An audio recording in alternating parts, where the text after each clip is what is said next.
Então o Lula é um cafajeste mentiroso, mas isso a gente já sabia. E o que o Lula vai descobrir de hard way é que o Trump não está para brincadeira e o laranjão das tarifas está usando a ameaça de tarifa para conseguir um comércio mais livre e justo.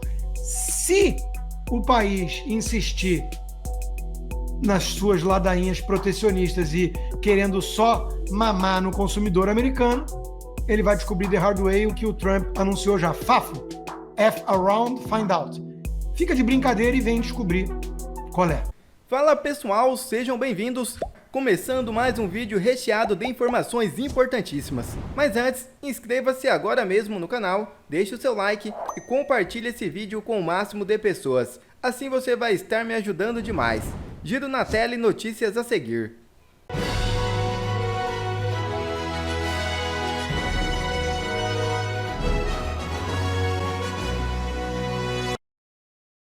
Por uma questão de sobrevivência, relatório da OEA vai ser fulminante contra Moraes. É isso mesmo. A OEA luta pela própria sobrevivência neste momento. Receberam pelo menos 2 cartas do parlamentar americano Chris Smith, cobrando ações da entidade a respeito dos ataques à liberdade de expressão e a empresas norte-americanas ocorridas no Brasil. Entre outros comentários, ele lembra que grande parte do custeio da organização é proveniente dos pagadores de impostos dos Estados Unidos e não aceitariam mais sua apatia ante tantas evidências. O novo Senado e a Câmara dos Representantes, com maioria republicana, assume agora em março o projeto de lei apresentado no fim do ano passado, que prevê sanções contra autoridades que atacam a liberdade de expressão e os interesses americanos, volta agora para a votação. Os discursos e os atos assinados por Trump deixam muito claro que organizações enviesadas politicamente podem ir se despedindo dos dólares do tio Sam. Na hora da escolha entre a sobrevivência e a ideologia é que verificamos a valentia da militância. Cristãos verdadeiros aceitam as mortes mais brutais, crucificação, devoramento por feras, fogueiras, mas não renegam sua fé. Esquerdistas, em geral, preferem aceitar um dinheiro e queimar seus colegas sem remorso para garantir suas boquinhas. Acho que a situação do STF, e em especial Alexandre de Moraes, não anda nada boa. A vaca está indo para o brejo. Pessoas próximas a Pedro Vaca revelaram que ele quer renovar sua permanência no cargo de relator da liberdade de expressão da OEA. Ou então ele quer se tornar um comissário. E para isso o voto dos Estados Unidos é essencial. E em relação ao tribunal, a Corte Interamericana, ele sonha em ser juiz do tribunal. E aqui os Estados Unidos não têm voto, porque os Estados Unidos não fizeram todos os procedimentos para se submeterem à jurisdição da Corte Interamericana, diferente do Brasil. Mas ainda assim, os Estados Unidos têm uma força imensa na escolha de quem vai ser os novos juízes da corte pela pressão e pela influência que os Estados Unidos exercem em países como Peru, Panamá e Costa Rica. Então, a aposta de quem conhece o Pedro Vaca de perto é que ele vai colocar o seu navio aprumado com os ventos políticos que vêm dos Estados Unidos. A expressão que eu ouvi foi caravela, ele vai colocar caravela, que tem ali as velas, aprumadas com os ventos que vêm dos Estados Unidos. E isso nos dá esperança. Por quê? Quer pelo que é justo, porque está acontecendo uma censura desenfreada, estão rasgando a Constituição, quer porque ele tem um interesse próprio, o Pedro Vaca tem razões de sobra para apontar no seu relatório os abusos que acontecem no Brasil. O ideal é quando você próprio, pode resolver os seus problemas, mas o Brasil não tem forças para resolver seus problemas, que começam com a falta de liberdade de expressão. Então, a eleição do Trump, para nós, foi excepcional. E, obviamente, ele voltou mais preparado, com mais vontade e atacando os pontos principais. A questão de USAID, que, segundo Mike Pence, interferiu nas eleições brasileiras, segundo ele diz, com seus conhecimentos, se não fosse o USAID, eu continuaria presidente no Brasil.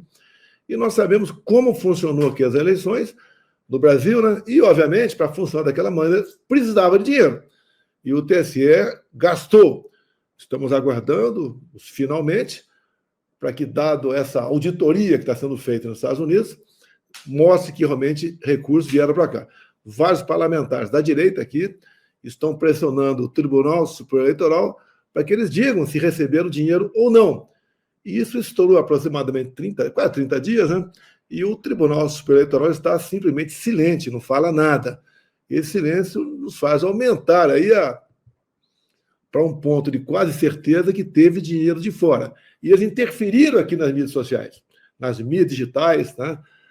Nas milícias digitais aqui, de maneira geral, e contra mim foi pesada a campanha aqui. E para o nosso lado, nós não usamos as mídias com impulsionamento. Mesmo com algo orgânico, nós éramos, inclusive, preventivamente proibidos de tocar em certos assuntos. Por exemplo, na campanha não podia falar que o Lula tinha amizade lá atrás com Chaves, com Maduro, com Ortega, com Ahmadinejad, com as ditaduras do mundo todo. Eu não poderia falar, por exemplo, do Lula, da sua simpatia, quase uma amizade fraternal com o Hamas, com o Hezbollah, entre outros grupos terroristas de todo o mundo. Eu não poderia falar que o Lula, com imagem dele mesmo, defendia o aborto, defendia que se furtasse ou que se roubasse celular aqui no Brasil para tomar uma cervejinha. Você pode ver, tem certas coisas que você fala no Brasil, pouca gente vai entender. Mas, por exemplo, eu queria, numa das inserções, falar que em 2009, Lula esteve lá no Irã e, junto a Ahmadinejad, foi defender que aquele país pudesse enriquecer urânio acima de 20%. É o percentual que lhe permite fazer uma bomba atômica, tá? Então, não poderia falar isso aí. Eu não pude mostrar o Lula numa comunidade aqui tomada pelo tráfico, onde ele entra. O Lula não é o Flávio Dino, não, tá? Entra sem segurança nenhum, usa um boné típico da facção criminosa local, onde os fuzis daquela região, quando são presos, têm essa mesma marca, mostrar sua amizade com o tráfico no Brasil. E ele sempre pregou aqui o desencarceramento. Ou seja, a bandidada toda, porque parte da bandidada vota dentro do presídio, acredite se quiser, a votação nele batia em 90%, o meu chegava próximo a 10%. Ou seja, tudo que não presta está do lado do Lula. Eu não pude mostrar imagens do 7 de setembro, imagens do cortejo fúnebre da Rainha Elizabeth, da minha passagem pela ONU. E mais, eles fizeram uma campanha, aí sim pode ter dinheiro de fora, né? Muito grande, junto aos jovens de 16, 17 anos, que nessa faixa etária você não é obrigado a votar, é facultativo, e fizeram uma campanha massiva em cima dessa garotada, de modo que 4 milhões de jovens se alistaram como eleitores. E essa faixa etária, no mínimo 3/4 votam na esquerda. Ou seja, só aí o TSE arranjou 2 milhões de votos para o Lula, que foi a diferença nas eleições. Outros fatos tinha também, não é apenas isso, mas é muito importante que um partido político no Brasil que, porventura, use recursos de fora, ele tem seu registro cassado. E, obviamente, se o TSE, que devia fiscalizar isso aí, usou recursos de fora para fazer esse tipo de campanha, eu não sei o que vai acontecer aqui, até porque esses que fizeram são do Supremo Tribunal Federal, estão no topo aqui da hierarquia do Judiciário. Mas a gente vai ver como é que fica essa situação, de acordo com mais informações, porventura, cheguem dos Estados Unidos. Vocês recolocaram isso de volta à cena do crime. Eu não vou enfeitar, eu não vou tirar pobre da rua, eu não vou fazer o que não é possível fazer. Eu quero que eles vejam a nossa Belém do jeito que ela é. Se não tiver hotel 5 estrelas, durma no de 4. Se não tiver de 4, durma no de 3. Se não tiver de 3, durma na estrela do céu do mundo, olhando para o céu, que vai ser maravilhoso. Bêbado, provavelmente, debochado, insensível, sem noção, humilhou uma senhora de 50 e poucos anos de idade, sem dente, falando que tem que ter um riso bonito, e o programa Dentadura que eles já tinham lançado e a moça continua sem dente. A esquerda lulista, demagógica, populista, precisa da miséria e da ignorância para sobreviver. O Lula confessou isso já. Quando o pobre melhora um pouco de vida, estuda um pouquinho, não vota mais nele.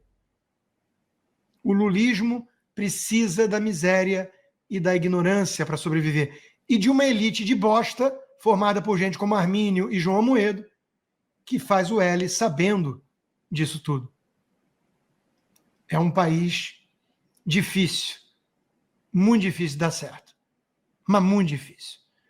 Eu não acredito em fatalismos, não podemos jamais desistir, mas que é difícil, é. porque tem uma elite podre. E o povo é dividido. Tem uma ala do povo boa e tem uma ala do povo, também não podemos ficar idealizando, principalmente onde impera a ignorância e a miséria, estados nordestinos mais do que estados sulistas, por exemplo, onde o que vale é acreditar na promessazinha do vagabundo de plantão. Então, é triste e é difícil reverter. Uma das coisas que podem começar a reverter esse processo para aproximar o eleitor do representado do representante, o representado do representante, é o voto distrital.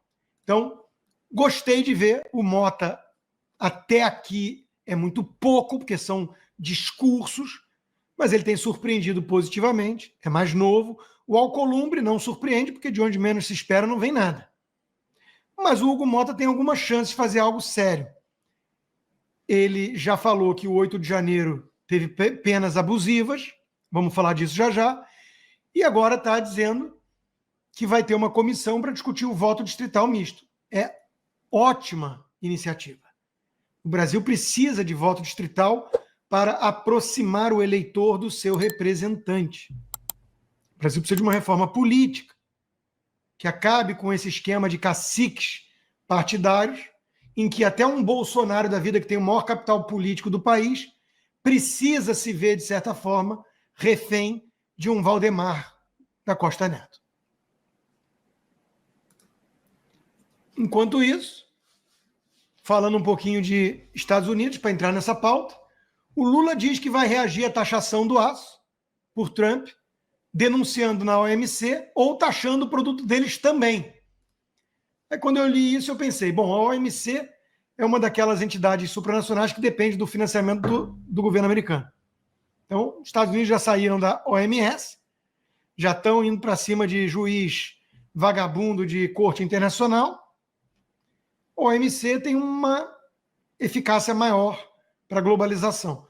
Mas, de novo, boa sorte ao provar que os Estados Unidos são protecionistas, porque a tarifa média dos Estados Unidos circula entre 1,5% a 3% de um produto importado. E no Brasil? De 13, número maldito, a 18. Ou seja, o Lula vai retaliar o Trump se ele taxar o nosso aço. É o contrário. O Trump está retaliando o Brasil por ser um país protecionista. Ou não? Pergunta: quanto custa no Brasil um MacBook Air desses, novinho, que eu comprei? Quanto custa? Aqui custou $1.200. Eu escutei que no Brasil custa, no mínimo, 12, 15 mil reais, é isso? É aquele completinho e tudo. É porque a Apple fica mais gananciosa quando chega em terras tupiniquins e vê samba? Ou é porque o Brasil tem sobretaxas para tudo que é produto importado? Então o Lula é um cafajeste mentiroso, mas isso a gente já sabia. E o que o Lula vai descobrir de hard way é que o Trump não está para brincadeira e o laranjão das tarifas está usando a ameaça de tarifa para conseguir um comércio mais livre e justo. Se o país insistir nas suas ladainhas protecionistas e querendo só mamar no consumidor americano, ele vai descobrir the hard way o que o Trump anunciou já. FAFO. F around, find out. Fica de brincadeira e vem descobrir qual é. Então, foi tema da minha coluna de hoje da Gazeta, o laranjão das tarifas. Até liberais clássicos, como eu, como a Renata Barreto, que entendem que a globalização é algo positivo, não os globalistas. A globalização está para o globalismo como o livre mercado está para o capitalismo de Estado dentro de uma nação. É a degeneração de uma coisa boa. É quando você cria cartel, grupo de interesse e impede o livre mercado. A globalização é algo importante. Ninguém acha que é bom para uma nação ser autossuficiente em tudo. Importar é ruim, exportar é bom, é mentalidade mercantilista ultrapassada. Todo país rico importa muito. É bom. Os países podem focar naquilo que tem vantagem comparativa. É bom, desde que seja fair, não tenha muito subsídio, protecionismo e tudo mais nos países, manipulação de câmbio. E pode ser que tenha um custo econômico, nem tudo é economia. E o Trump está visando em interesses políticos, por exemplo, com o Canadá e México. Ameaçou tarifar 25% dos produtos se não fechar a fronteira. Tem um custo para os americanos isso. Mas, às vezes, o custo é ainda maior se você deixar as fronteiras escancaradas. É coisa que alguns libertários, às vezes, não entendem. Que nem tudo é só economia. O que alguns pseudo-conservadores não entendem é que a globalização é bom. Eles acham que o liberalismo é terrível, que a globalização é terrível, que praticar comércio é terrível, que o Trump é um nacionalista, protecionista maravilhoso. Eles acham que o Trump quer até uma Petro USA nos Estados Unidos, estatal. Bom, graças a Deus não existe. E seria péssimo. Mas é a turma que está defendendo Centrão, Petrobras, daqui a pouco eles estão quase igual a Dilma. Só que com um sotaque diferente. Eu não sabia que isso era possível, nem que eu jamais falaria isso, mas nesses últimos dias, depois dessa sequência de porrada, de derrota, de humilhação que esse governo e esse PT e esse Lula têm sofrido, eu estou quase começando a sentir pena deles. Não estou sentindo ainda, mas quase. Acaba de sair mais uma análise do IPEC. Ontem nós tivemos o Datafolha, que sempre puxou sardinha para o Lula. Sempre tentou colocar o Lula lá em cima e, vocês sabem, fabricou aquelas pesquisas lá atrás e mostrou uma aprovação de 24%. Aí hoje, acabei de ver aqui na UOL, sai uma informação, uma pesquisa do IPEC. Meu amigo, é muito pior do que a gente imaginava. Tá? Eu tirei o print para mostrar para vocês aqui, ó. Vou ler para vocês, hein? Após sofrer a maior queda de aprovação em seus 10 anos como presidente no mês passado, como foi revelado aqui em primeira mão 3 semanas atrás, Lula continuou perdendo popularidade em fevereiro. O IPEC, antigo Ibope, mostra agora com exclusividade que essa perda enfraqueceu o presidente junto ao seu eleitorado mais fiel. Subiu de 57% para 62% a taxa de brasileiros que dizem que Lula não deveria se candidatar à reeleição. Cara, é muita gente. 62% não quer Lula candidato. Se 95% dos eleitores do Bolsonaro são contra a candidatura do presidente, eles não estão sós. 32% dos que votaram em Lula em 2022 dizem que ele não deveria tentar um quarto mandato em em 3. Ou seja, Lula perdeu 1 a cada 3 eleitores. Lula perdeu 1/3 de quem votou nele. A perda de apoio à reeleição entre eleitores que votaram em Lula 2 anos atrás se agravou no período recente. A taxa de lulistas que dizem que ele não deveria tentar a reeleição subiu 8 pontos desde novembro, de 24 para 32. Vamos para a próxima? Aí vamos lá, por quê? Por que as pessoas estão falando isso, né? O IPEC perguntou aos 62% de entrevistados que responderam que Lula não deveriam se candidatar em 2026 e o motivo pelo qual eles dizem isso. As respostas foram espontâneas e os entrevistados puderam apontar mais de um motivo, se assim quisessem. Por isso, a soma das respostas supera 100%. A pesquisa foi nacional e realizada face a face no domicílio. Olha só os motivos, pessoal. Os principais motivos, vamos lá. Não está fazendo um bom trabalho, 36% dos entrevistados, porque é corrupto, 20% pela idade, 17%, já teve sua chance, 11%, não confio nele, 9%, para ter renovação, 7%, não é um bom administrador, 5%, aumentou impostos, 5%, prometeu não se candidatar novamente, 3, tal. Bom, o aumentou não impostos, prometeu se candidatar, beleza. O que pegou aqui, ó? Não está fazendo um bom trabalho. Para a maioria das pessoas que responderam isso, né, para a maior parte, é que ele não está fazendo um bom trabalho. Ah, não me diga. Você está querendo me dizer que o corrupto, que foi preso por corrupção, descondenado pelo STF, colocado na presidência, não está fazendo um bom trabalho?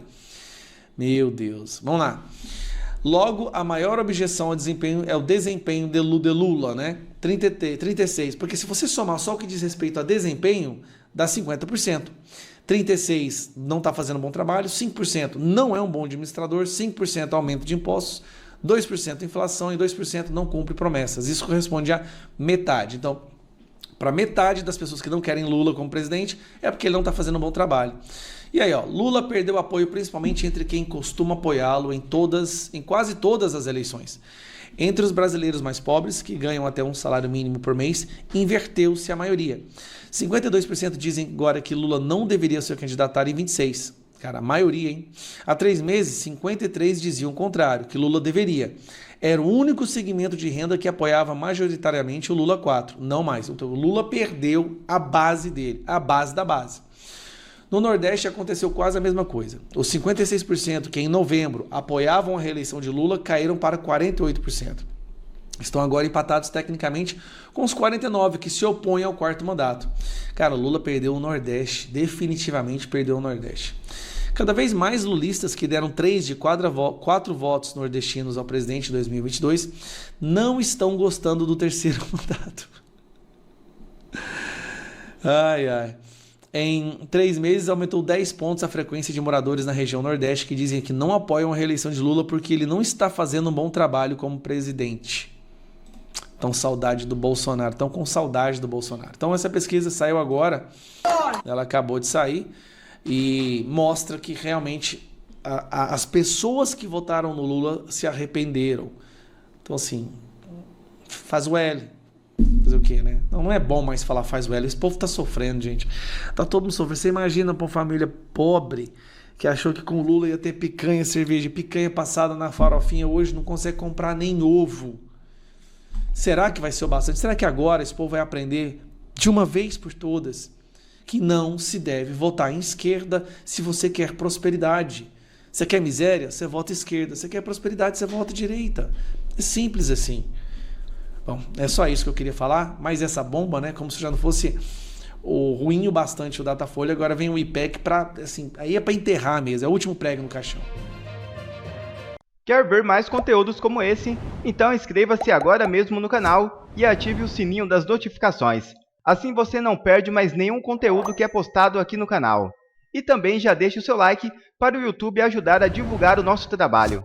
Fico por aqui e que Deus abençoe a todos. Brasil acima de tudo e Deus acima de todos.